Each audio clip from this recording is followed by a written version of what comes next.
आइए आपको बताते हैं आज आपके लिए क्या है खास। सबसे पहले आज की पहली बड़ी खबर बताएंगे आपको। जंग के बीच मोदी ट्रंप के बीच आखिर क्या बात हुई, ट्रंप ने पीएम मोदी को क्यों फोन लगा दिया, दोनों के बीच लंबी बातचीत हुई है। क्या डोनाल्ड ट्रंप भारत और पीएम मोदी से चाहते हैं इस जंग को रुकवाना, क्योंकि ट्रंप ने फिलहाल 5 दिन जंग रोक दी है। बताएंगे क्या हुई बातचीत। अगली बड़ी खबर बात करेंगे जंग से क्या हाल है पूरी दुनिया का। पीएम मोदी ने बताया कि संकट बड़ा है, आने वाला है, धैर्य और तैयारी दोनों रखना पड़ेगा। क्या तैयारी है भारत की, क्या तैयारी और हालात है भारत के पड़ोसी मुल्कों के जहां लॉकडाउन जैसे हालात बन गए हैं। साथ ही आपको बताऊंगा कि आखिर कौन सा बड़ा एक्शन लेने वाले हैं पीएम मोदी। अगली बड़ी खबर बात करेंगे जंग रुकते ही बाजार बम बम। आपको बताऊंगा ट्रंप ने कहा 5 दिन के लिए जंग रोक रहे हैं वो, और इसके साथ ही भारतीय बाजार, सोना, चांदी और दुनिया के शेयर मार्केट का हाल क्या है, कैसे गुलजार हो गए शेयर मार्केट, बात करेंगे। अगली बड़ी खबर बताएंगे आपको किम जोंग का ट्रंप को चैलेंज।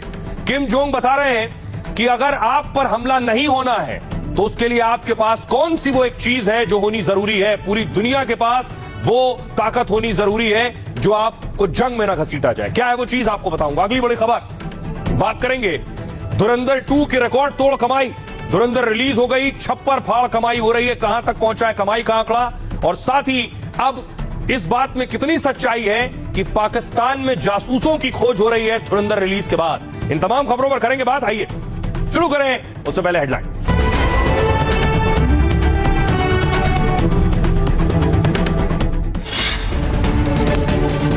जंग के बीच अमेरिकी राष्ट्रपति ने प्रधानमंत्री मोदी से फोन पर बातचीत की। भारत में अमेरिकी राजदूत ने बताया दोनों नेताओं ने मिडिल ईस्ट पर चर्चा की है, हॉर्मुज स्ट्रेट को खुला रखने पर भी बात हुई।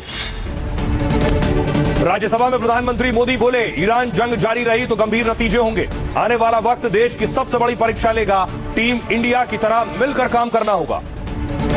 भारत आ रहे जहाजों पर गूंजे भारत माता की जय के नारे। हॉर्मुज स्ट्रेट से निकले जग वसंत और पाइन गैस जहाज। 92,000 मीट्रिक टन से ज्यादा एलपीजी लेकर 26 से 28 मार्च तक पहुंचने की संभावना। ट्रंप की बातचीत के दावे के बीच ईरान के ऊर्जा ठिकानों पर इजराइल के हमले। नेतन्याहू ने कहा हम हिजबुल्ला और ईरान को निशाना बनाते रहेंगे। ईरान ने पिछले 24 घंटे में दागी 5 मिसाइलें।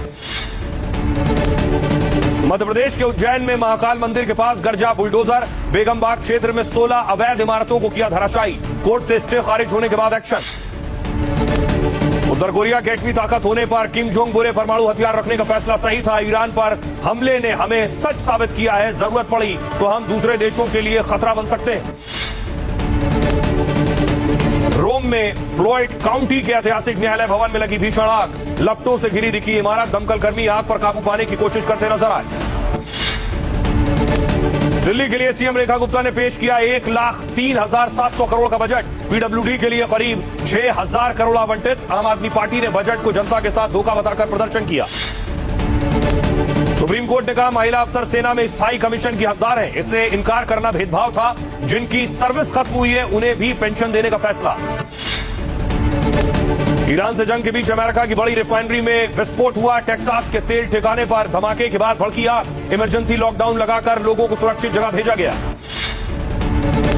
2029 चुनाव से 33% महिला आरक्षण लागू करने की तैयारी। केंद्र ने दूसरे दलों से मिलकर शुरू किया एक्शन। नए नियम से लोकसभा में 816 सीटें होंगी। महिला सांसदों की संख्या 273 पहुंचेगी।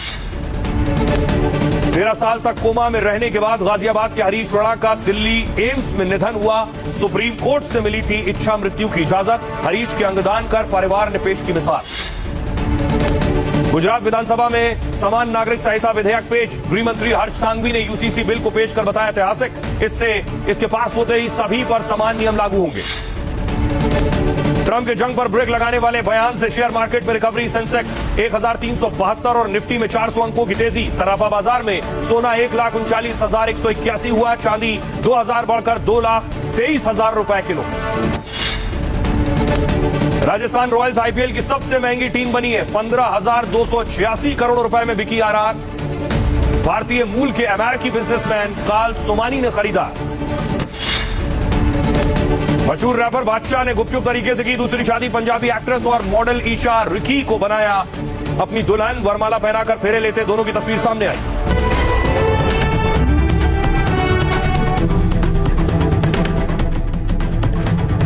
चलिए शुरुआत करने जा रहा हूं आज की पहली बड़ी खबर के साथ। और पहली बड़ी खबर है कि क्या हिंदुस्तान को तैयार रहने की जरूरत है। प्रधानमंत्री नरेंद्र मोदी ने बताया कोरोना के वक्त जिस तरह से तैयारी थी वैसी तैयारी की जरूरत है। लेकिन इस बीच मोदी को ट्रंप ने फोन लगाया और क्या जंग थमने की शुरुआत हो गई है। तस्वीर में आपको दिखाऊं कैसे अमेरिका का IRGC ने अमेरिकी टैंकर पर अटैक किया। यह उसकी तस्वीर आप देख रहे हैं।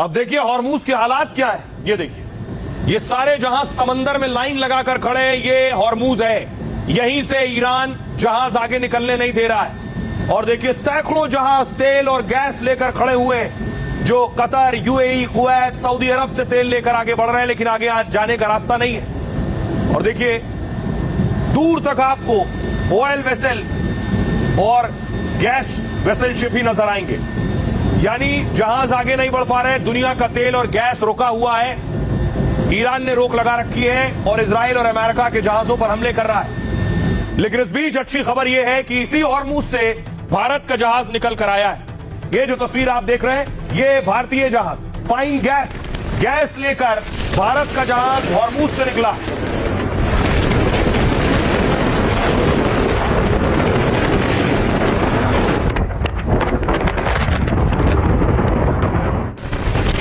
बड़ी बात यह है जब दुनिया के जहाज कतार में खड़े हैं समंदर में, कई दिनों से इंतजार कर रहे हैं, दावा इंजन बंद करके खड़े हुए हैं, उस दौर में उस जगह से भारत का जहाज निकलना ये भारत की कूटनीति की जीत ही है। और इसलिए देखिए जो भारतीय क्रूज पर सवार है उसकी खुशी देखिए। तो जो दर्जनों दिनों से वहां फंसे थे, पाइन गैस का क्रू देखिए कितना खुश है और भारत माता की जय के नारे लगा रहा है।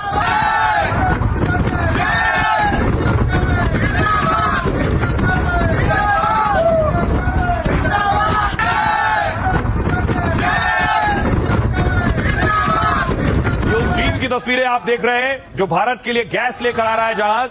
बहुत दिनों से ये हॉर्मूज में फंसे हुए थे, इन्हें नहीं पता था कब निकल कर जाएंगे। इसमें से बहुत से क्रू पहले कह चुके हैं कि उन्होंने अपने आंखों से समंदर में मिसाइल आते और गिरते देखी है।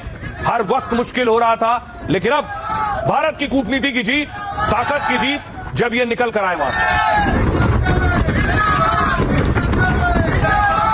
दूसरी तरफ आज भारत तैयारी में जुट गया है। रक्षा मंत्री राजनाथ सिंह ने सेना अध्यक्षों के साथ आज चर्चा की है। रक्षा मंत्री के सेना अध्यक्षों संग बैठक आप देख रहे हैं। हालात क्या है, भारत कितना तैयार है, आने वाले वक्त में भारत को क्या तैयारी करनी है, इस बात का जिक्र पीएम मोदी बार बार कर रहे हैं। कल लोकसभा और आज राज्यसभा में प्रधानमंत्री मोदी ने बताया कि क्या तैयारी करनी है भारत को। हम ईरान, इजराइल और अमेरिका के साथ भी संपर्क में है। हमारा लक्ष्य डायलॉग और डिप्लोमेसी के माध्यम से क्षेत्र में शांति की बहाली का है।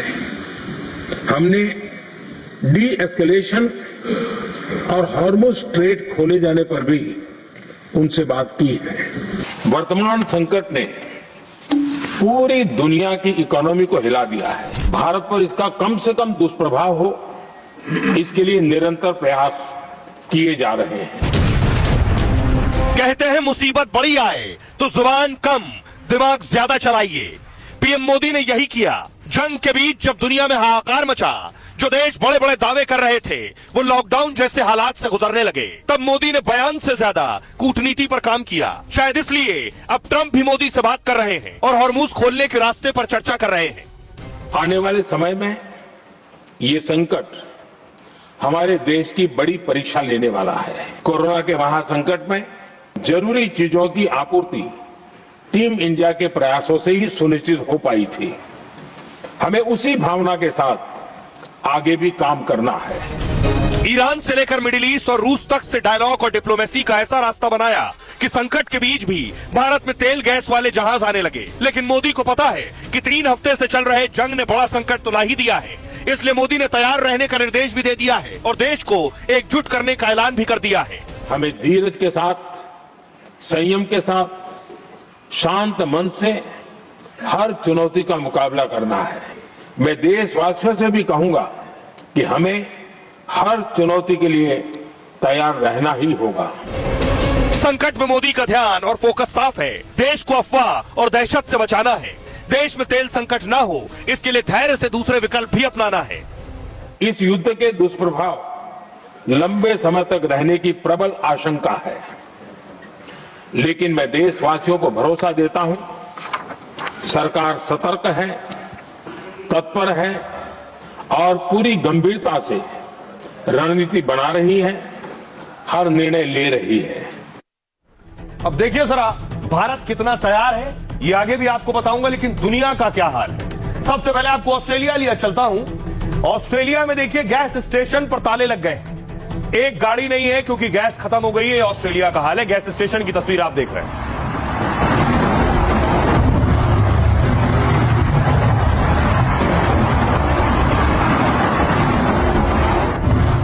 अब आइए आपको दुनिया का हाल मैं बताऊं। सबसे पहले अपने पड़ोसियों से शुरुआत करूं, पाकिस्तान से। ईरान जंग से सबसे बुरा हाल पड़ोसी पाकिस्तान का है। पाकिस्तान में आंशिक लॉकडाउन जैसे हालात बन गए हैं। सरकारी दफ्तरों में अब हफ्ते में 4 दिन काम हो रहा है। 50% कर्मचारियों को कहा गया घर बैठकर काम करिए, यानी वर्क फ्रॉम होम। 15 दिन के लिए पाक के स्कूल कॉलेज बंद कर दिए गए। मंत्री सांसदों के विदेश दौरों पर रोक लगा दी गई है। सांसदों की सैलरी में भी 25% की कटौती है। तेल संकट गहराया तो पेट्रोल डीजल 55 रुपए बढ़ा दिया पाकिस्तान ने। सरकारी विभागों को मिलने वाले ईंधन में 50% की कटौती कर दी। पाकिस्तान में आटा चावल जैसी हर चीज महंगी हो गई। दूर मत जाइए, एक और पड़ोसी है श्रीलंका। श्रीलंका में आंशिक लॉकडाउन जैसे हालात है। यहां भी सरकारी ऑफिस 4 दिन काम हो रहा है। स्कूल कॉलेज दफ्तर में बुधवार को छुट्टी घोषित है। श्रीलंका में बाकायदा QR कोड यानी खास पास से ही तेल मिल रहा है। निजी गाड़ियों को 15 लीटर से ज्यादा तेल नहीं दिया जा रहा। सरकारी गाड़ियों के लिए भी तेल की सीमा तय की गई है। दूसरा पड़ोसी बांग्लादेश। सभी कॉलेज, यूनिवर्सिटी और कोचिंग सेंटर बंद कर दिए गए। बांग्लादेश में ऑनलाइन कक्षाएं शुरू कर दी गई। लोड कम करने के लिए बिजली कंपनी 5 घंटे कटौती कर रही। गैस की कमी से 5 से 4 सरकारी उर्वरक प्लांट बंद हो गए। एक और पड़ोसी भूटान। भूटान में लॉकडाउन जैसे हालात बने हैं। वर्क फ्रॉम होम ढांचे को सक्रिय कर दिया गया। लोगों को हर हफ्ते ईंधन देने की सीमा तय कर दी गई। जमाखोरी रोकने के लिए केन में तेल देना बंद हो गया है। फिलीपींस सरकारी दफ्तरों में 4 दिन काम हो रहा है यहां पे, और प्राइवेट ऑफिस को वर्क फ्रॉम होम का निर्देश है। सरकारी कर्मचारियों के दौरे पर पाबंदी लगा दी गई है। बहुत जरूरी होने पर ही वो कोई दौरा या यात्रा कर सकते हैं। वियतनाम वर्क फ्रॉम होम को यहां भी बढ़ा दिया गया है। तेल की कमी से सरकार ने गाइडलाइन जारी की है। और बड़ी चीज क्या है, ये तस्वीर देखिए। पब्लिक ट्रांसपोर्ट, साइकिल और कार पूलिंग के निर्देश दे दिए गए, यानी एक गाड़ी में 5-5 लोग बैठिए। म्यांमार कई पेट्रोल पंप ईंधन ना होने से बंद हो गए। देश में कई जगह ऑड इवन फॉर्मूला लागू हो गया है। ये दुनिया के देशों का हाल है। हिंदुस्तान का हाल भी आपको बताऊंगा, सुनिए जरा पहले पाकिस्तान के लोग क्या कह रहे हैं। आज 200 रुपए जी पाकिस्तान के अंदर पेट्रोल महंगा कर। हाई ऑक्टेन फ्यूल है, उस पर लेवी 100 रुपए से बढ़ाकर 300 रुपए फी लीटर कर दिया। 300 रुपए फी लीटर टैक्स 1 लीटर पेट्रोल पर। तकरीबन आधे से भी ज्यादा उसकी कीमत में इजाफा किया गया है। 535 रुपए अब इसकी नई कीमत हो गई है। 535 रुपए। अब वो कहते हैं ना कि दिल पर पत्थर रखकर जो है हम ये फैसला लेते हैं, तो अब दिल के ऊपर आपने बुर्ज खलीफा रख दिया होगा, जिसके बाद आप ये फैसला ले रहे हैं। बहुत ही अफसोसनाक है। गुलाम मुल्क है, गुलाम मुल्क में रह रहे। हमें नहीं चाहिए इस तरीके से पाकिस्तान, हम गुलाम नहीं रहना चाहते। आटे के बारे में सोचना चाहिए, गरीब रोटी नहीं खा के सो रहा। रोटी खाने के लिए नहीं है। पाकिस्तान के हुक्मरानों ने इस कौम की हड्डियां भी चबा ली। पेट्रोल महंगा होने से अब हर चीज महंगी हो जाएगी। इन लोगों को ना मरना भूल गया, जितने भी हुक्मरान है। पेट्रोल पंप भी खाली हो गए, भूखे मर रही, हर चीज को महंगी हो रही है इधर। मुझे कहीं से कोई वसीला नजर आएगा तो मैं तो ये मुल्क छोड़ के भागूं। अगर गरीब आदमी तंग आकर तो खुदकुशी भी तो नहीं कर सकते। इसको सीखें, रखें, अपने बखाएं, आइंदा काम आएगा। ये टूल